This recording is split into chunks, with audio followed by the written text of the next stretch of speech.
আমি জোর গলায় বলতে পারি ওই বাড়িতে কোনো মালামাল লুট হয় নাই। আর একটু কথা বলি, আমার উপস্থিতিতে এবং আমার সন্তানের উপস্থিতিতে এই হামলার নেতৃত্ব দেওয়া হয়েছে।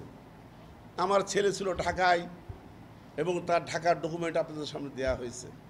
আর আমি ওই দিনকে বেলা 12:30টার সময়, ঘটনা কিন্তু ওরা বলেছে 12:30টায়, 12:30টায় কিন্তু আমি যশোর কোতোয়ালি থানাটা কাজে গেছিলাম। কাজ সেরে আমি চৌরাস্তা হয়ে ফায়ার ব্রিগেড অফিস সামনে দিয়ে আমি এসপি অফিসে গিয়েছিলাম এবং এসপি সাহেবকে আমি ফুলের শুভেচ্ছা দিয়ে তাকে বিদায় জানিয়েছিলাম। লাস্ট ঘোষণা, যদি জমি সম্পত্তি কাগজ কোনো সাংবাদিক ভাই দেখাতে পারেন, নুরুল ইসলাম সাহেব বলেছেন জমি এবং 10 লাখ টাকা দেবেন।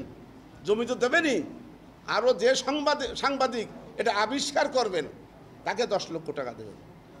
সামির ইসলাম পিয়াস, সে নাকি ওখানে ছিল, আবিষ্কার করেন 15 লক্ষ টাকা।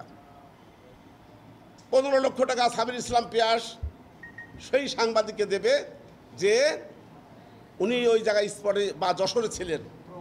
আমি শহীদুল ইসলাম মিলন ওই সীমানার মধ্যে দিয়ে কেউ প্রমাণ করতে পারেন আমি চৌরাস্তার ওই পাশে ছিলাম কিনা। 20 লক্ষ টাকা। আপনারা ভিতরে ঢোকেন, চেষ্টা করেন, ইনশাল্লাহ নিশ্চয়ই পাবেন কেউ। হ্যাঁ, মোট 45 লক্ষ টাকা এবং জমি